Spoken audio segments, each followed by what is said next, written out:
Hi, everyone. It's me again, Katie, filling in for Paul and Kelly. If you weren't with us last 2 weeks ago, I am playing their webinar that they did with the Puget Sound PMI chapter. So we played the first 30 minutes last time, and now I'm going to play the second half for you guys. If you missed the first half, you can catch it on the My Project Hell YouTube channel. And as always, feel free to use the chat to participate with those who are watching us live. And yeah, let's get this queued up. All right, enjoy. Okay, so yes, let's get back to now what? So we're at that part of the discussion, the what's next. I love it. It's the so what, now what, what's next? What do you do once you've got the feedback from your cohort and the results? And as we've said a few times tonight, you own your own destiny on improving your capabilities within your career. Raises don't come generally from longevity as much as from skill set maturity and mastery, which leads to the delivery excellence that employers are looking for. So I saw this quote recently, and you may have seen it somewhere, like maybe on a journal. It's goals without plans are just wishes. And I think that's nothing's more true than in this instance, that your professional development roadmap will not build itself. I don't know, Paul, do you agree? I do. And, you know, the geek project manager in me always relates career development back to project risk, right?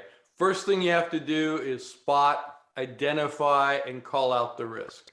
Well, we've shown you how the tool is going to help you spot and identify the gap in the competency. And then just like a good risk mitigation, now you have to build a plan to close that gap, right? Or mitigate the risk. So this is where I think the tool just sort of feels like it's right for project managers.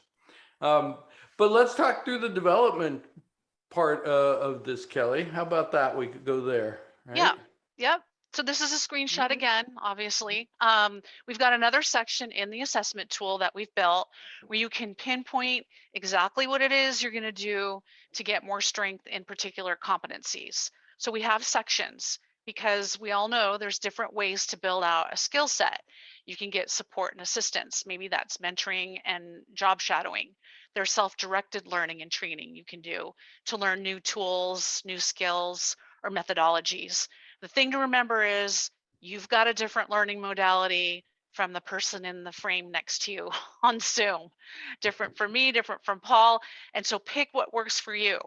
If you hate reading, please don't pick a book to try and improve your skill set, because it won't happen. If you don't like online learning, then don't go there. If you prefer in person, pick that. That's gonna, pin you down, and you've got to show up and you'll do the training. And then one of the best parts that Paul and I really like about this assessment is that you can take this to your manager, right? You can share it with your manager. You've got a plan that shows that you're proactive, you're taking your professional delivery roadmap into your own hands, and you're actually having that ownership factor that managers really appreciate. And Paul, I don't know about you, but I know when I've come to any of my managers in my past career, they loved it if I was proactive about saying, hey, this is what I want to do, instead of letting it happen to me. Absolutely. You know, as a manager, well, any of the PMO managers here, I'm sure will agree, right? There is nothing better than to have somebody on your staff coming to you with, here's my development plan. I see I'm kind of looking to grow in these areas. Here's how I want to do it. And here's the support I need from you. You make it that simple. I just want to get out of your way and give you whatever tools you need. Yeah, and then another thing I'm thinking is sometimes our roadmap doesn't quite line up with what our manager Right. or our organization thinks we need. So You might have to do a little negotiation. That doesn't mean you need to give up on your hopes and dreams for you. It's your life. You own it, right? But you've got this roadmap in hand. You've got a strong position to negotiate from. And then we've got our resource tab also on the next slide, screenshot again, that's got different resources to help you. And Paul, I know you've got a couple you want to share. I do. So Kelly and I, we coach a lot of project managers. And as a result, we've developed our own lists of resources that help individuals, depending on the gaps they have or the modalities at which they learn. The resource tab and the tool has all of the suggestions we normally have, as well as others that we polled some of our peers and some of the market experts. So I'm going to encourage you, though, before you go directly to resources, right? As you think about how to close your gaps, think about what is really the essence of what you want to close. So when you go to this tab, you're going to see Aaron Franklin's masterclass. And if you don't know, Aaron is a world famous barbecue guy. He is known worldwide for his barbecue brisket and single-handedly put Texas barbecue on the map. Now, I'm not suggesting that your project management skills are going to improve if you can complete an 18-hour slow cook over the coals. But what I am suggesting is if you need to learn how to convey complex ideas simply, then this is a case study in knowing your craft, getting crystal clear on the methods you're using, and making your method or your message extremely relatable to everyone who wants to learn. And I tell you, if I could be that good with project management and conveying all of those ideas, my world would be much easier. So it's kind of a little out there, but I'm going to suggest that is one of the resources out there for you. And Kelly, what's the one you're gonna suggest to everyone? Well, first of all, I'm impressed that you were able to connect barbecue with project management. Well done. Thank you. For me, I'm really into design thinking right now. And here's why. I think this is a critical skill now for project managers to have, because it's all about problem solving using the whole group mindset, experience, and perspective in the service of others, in the service of customers. And problem solving is not going to go away for project managers. And we all know it's a reason why we get stuck in our projects. I know right now in what I'm working on, I'm using a lot of design thinking to help move forward. So if this is one thing you can focus on, I say go for it. It's very worth it. And there's a lot of great resources out there on the topic. All right. Yeah, so this is on a tab in the assessment. And so now we're at that part where we want to give you the opportunity to ask questions and share your own experience. This is a discussion and a dialogue. Share your insights. We're happy to learn from you as well tonight. It's not a one-way street.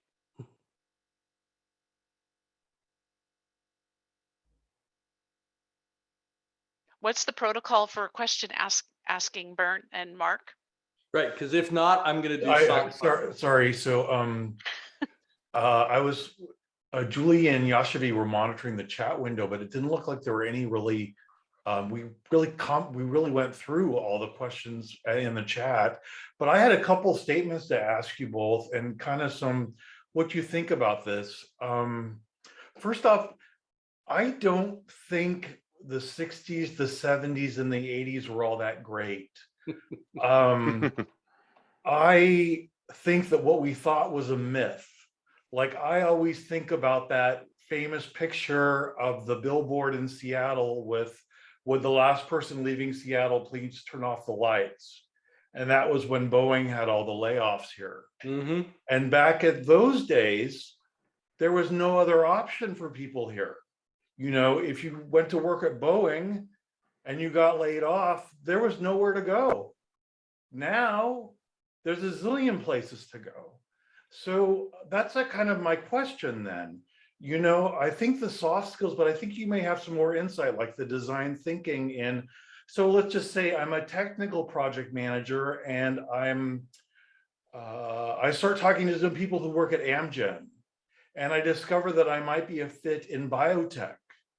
Um, what are the skills that I can use to transfer? Like, because I don't really have, I'm just speaking generally, I don't really have the history in working in biotech. So how can I craft this when I talk to them and present that in my resume? Kelly, you want to give that a crack? Sure. Yeah. So, Mark, that's a great question. I think you need to do some research on the industry. If you're not familiar with it, I'd go find somebody that is in the industry so you can familiarize yourself with the different approaches and jargon and the ways that things are done. But I think I'm a big believer in the transferability of project management skills between arenas, between sectors. If you are sharp and you've got your skill set dialed in and you can learn quickly, I feel like the learning curve's a little easier, still hard, but a little easier. So I mean, the first thing I would do if I wanted to get into a different sector like biotech and I was coming from where you're at, I would try to learn all that I could about it and understand how projects work with the R&D and the different aspects of that sector. Okay. Paul, you got anything to add to that?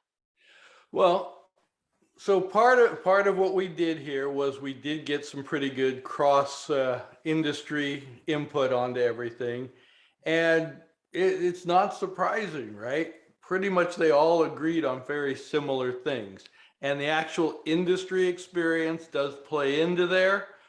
But for a project manager, it's being able to manage and hold these competencies.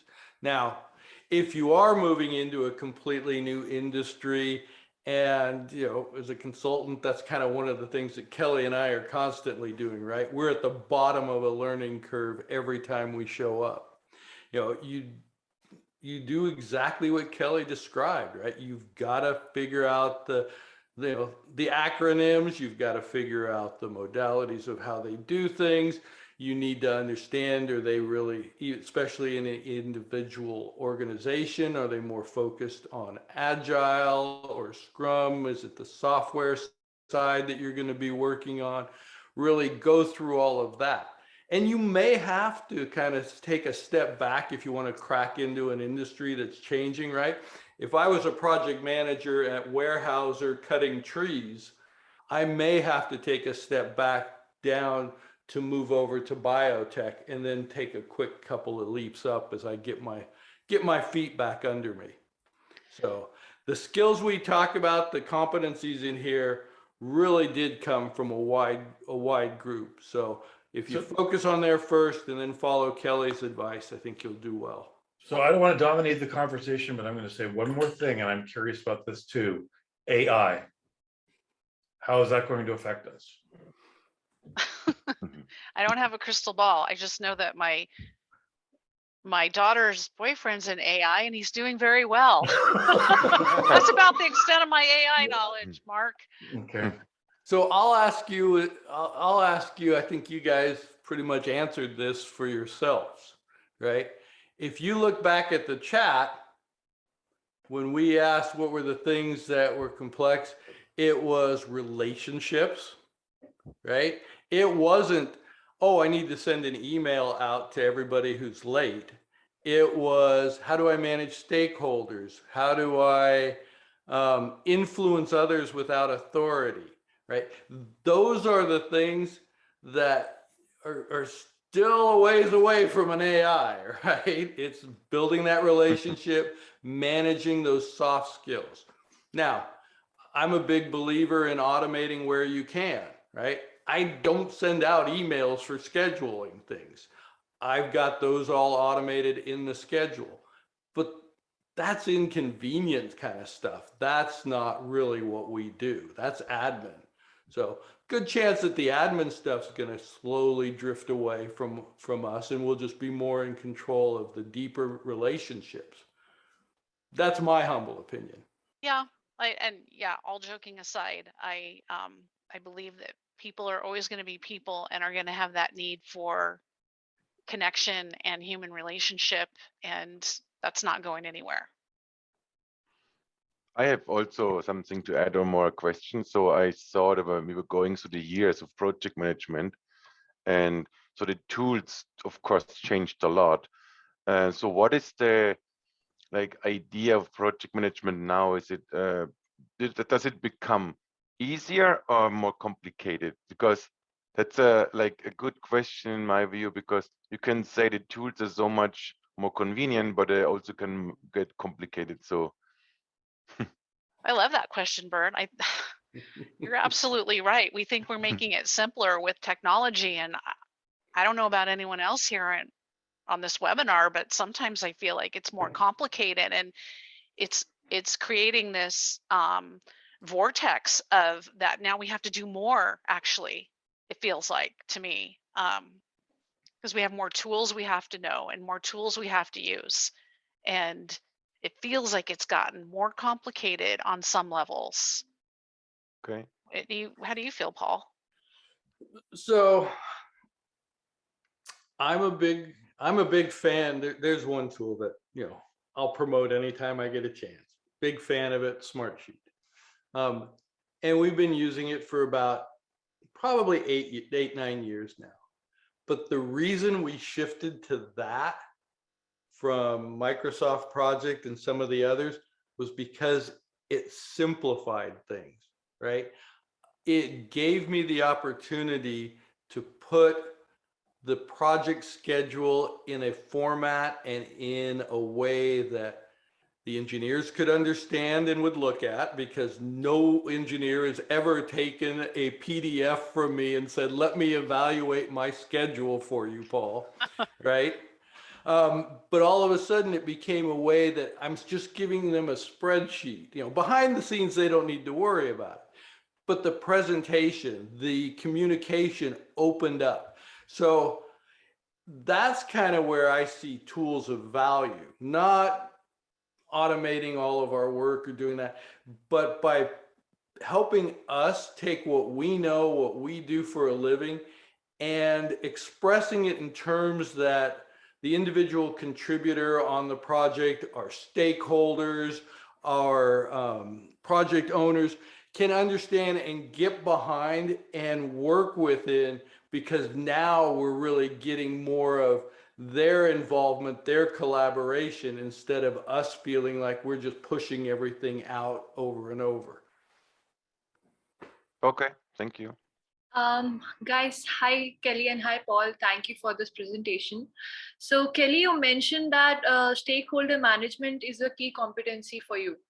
Are there any tips from your personal experience which you would like to mention as to how to enhance this skill? Yes, it takes time, right? It takes time and effort to develop those relationships. And so I make that time. I do a lot of one-on-ones with people, and that makes the difference. It's really as simple as that, just making time to have check-ins and one-on-ones with key people, and even people who aren't key. Maybe there's someone struggling that could just really use your partnership. And then you don't know down the line how that will come back around, and it usually does. And it's just about, Paul hates this when I say this, but it's about just authenticity. It really is, like just wanting to help others do better, and what can you do to help them? Okay. Good question. Thank you. And Kelly, you're right. It is about being authentic and caring about it. I'm gonna agree with you on this one. And I do think too, you alluded to the fact that as project managers, we have to have hard conversations and be comfortable with those. With stakeholders, we have to be able to hold somebody accountable if they're continually not delivering on their commitments. So it's kind of those relationships really help so that when you do have to have those hard conversations, at least you're having them with someone who's already got that relationship, already understands where you're coming from, right? It's not Oh, yeah. personal, it's we're doing this together on the project. Really glad you brought that up. That's true. You know, if you're starting from zero and you have no relationship and something's blown up and you've been working alongside this person or this stakeholder, it makes it that much more difficult to start at ground zero. Yep. Ellen, I see the assumption that PMs are subject matter experts in the field versus experts in the delivery process is accelerating. Yes. Tell Yes. us more.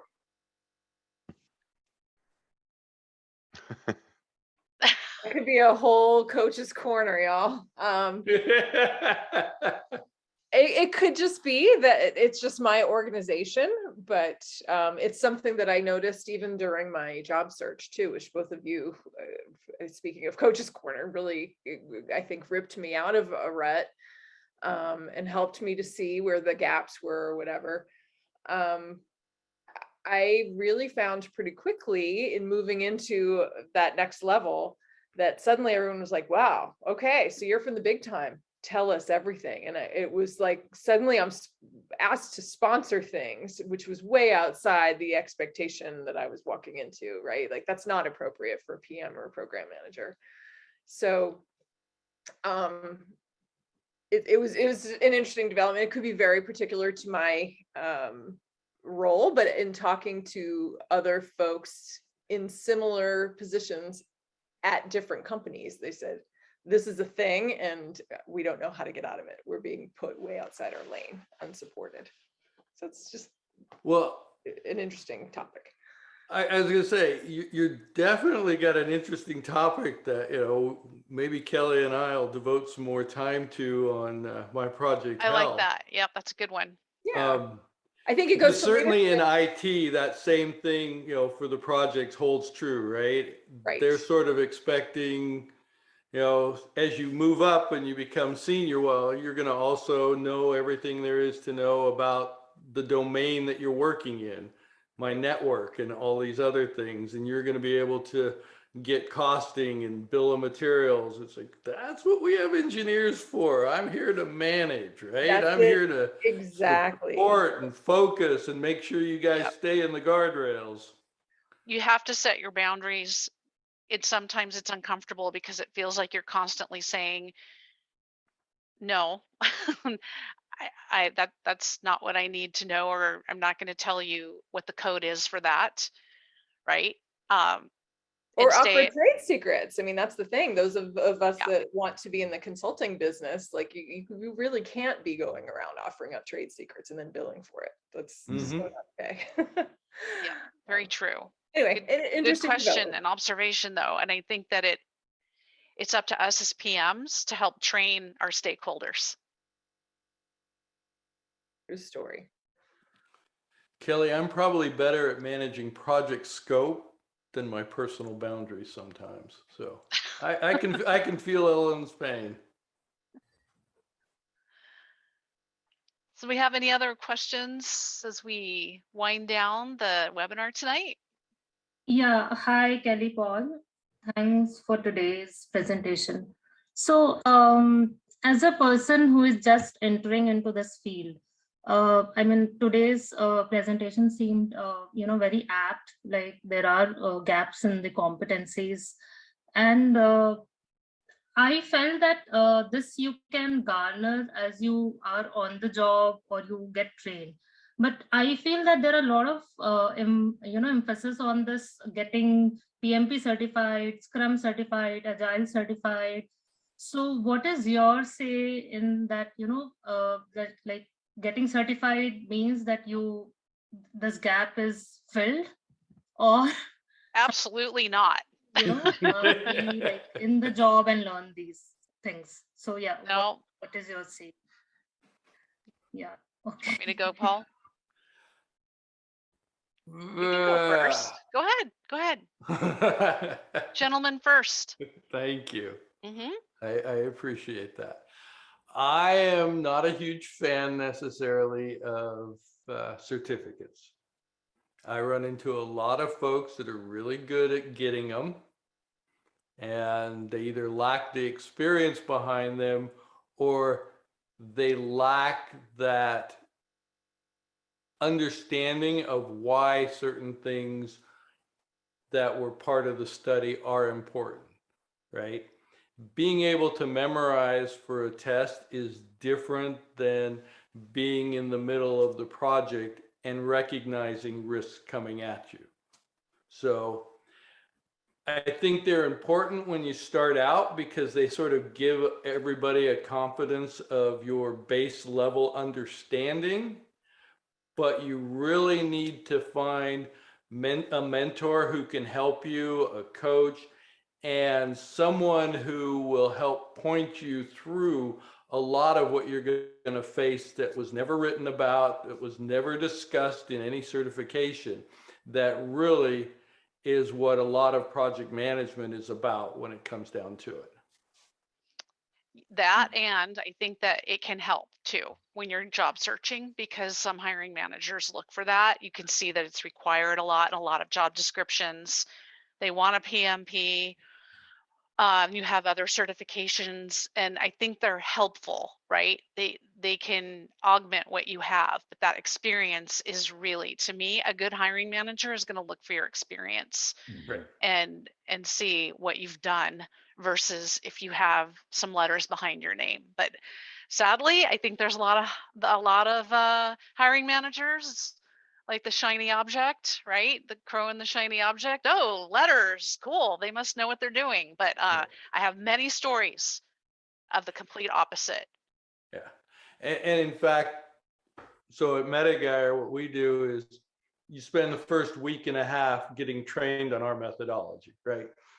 It's built on a dozen other things, but the first thing we're going to do is kind of scrub a lot of stuff that you may have learned off, and we're going to change your perspective on it because we feel that kind of how we do it is important to understand. And then you're going to get a mentor, and then you're going to get to work on a project. Yeah, makes sense. Thank you. You're welcome. It's tough starting out, but there's a lot of opportunities, so don't hesitate to grab one. Yeah. They're not always going to be great the first one you grab. I don't know about Kelly, but I've managed so many really bad projects that were no fun, but you learn a lot from those. So sometimes you gotta, manage the frogs. Sometimes. Yeah. Anyone else? I just had one other comment that I wanted to share, and that is I was so impressed with the suggestion of getting like a jury of peers or your own personal board of directors. I think that that's a great concept, and it's something that I do. But you want to be very, I at least am very fussy with regard to that, because I'm not going to have my best friend on my board of directors because I know he's going to tell me what I want to hear, Exactly. not what I need to hear, unless he's very, very smart, right? So, and then he understands bias. But for the most part, you want people who are not only close to you, but want the best for you. And that's not always your friends and family, Well, I'm glad you brought that up, Mark.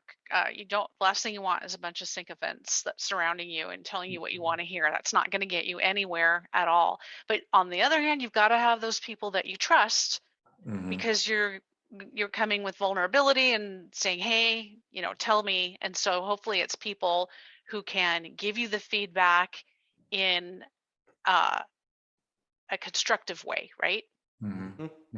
And the second just thing, make sure you let them know this is just, you appreciate them. This just isn't the cheerleading time you want. This is the tell me where I'm not doing it right. Yeah, and then the other part is, it's not the money that someone else has that's valuable. It's the time that they share with you. And there's nothing more precious than the time that someone shares with you. So if you can only just say thank you to those people, say thank you, but then pay it forward with other people. Take your skills in project management and do what we do here as volunteers and teach other people. Like Wendy and I have a study group for the PMP on Monday nights that's really awesome and that we're trying to grow. So all that stuff, And that's great. And that's why Kelly and I are here. And so it's probably time for us to close up so everybody can eventually get on with their evening. I do think that it's important that you guys know, Kelly and I, we really do want to thank you. We have a lot of fun putting this together. We enjoy the opportunities to talk with you. And even if it doesn't seem like it, we do learn a lot from these, just in the feedback we get, the input here. So don't hesitate. If you want, drop us a note, and you're always welcome to start up a conversation with Kelly and I. So we really appreciate it. Yes, and to the PMI crew here, thank you for setting this up for us and giving this opportunity for everyone here tonight that spent their evening. Just encourage you to go see if you have any gaps. Maybe you don't, but maybe you do. Look for ways to fill those gaps. The truth is that someone here in the chat said, I think we never stop learning or growing. It was Georgina. That's true. We're never done learning. And so if Paul and I leave you with anything tonight, it's this: don't let your career drive you, you drive your career. That's right. That's right. All right, our call to action. You can go and you can download the assessment tool. Big button right on the very front page of My Project Hell. And while you're there, it's still free, but I would encourage you, please sign up for our webcast. It's a 20-minute live webcast for project managers seeking real-time coaching. It's light, fun, practical experience shares to level up everyone regardless of where they are on their project management path. And if you want to connect, you can find us on LinkedIn. I think Mark dropped the links in somewhere in the chat there, and we'd love to connect with you. So thank you again, and we'll hand it back over to our host. I think it's raffle time. Thanks, Okay. everyone.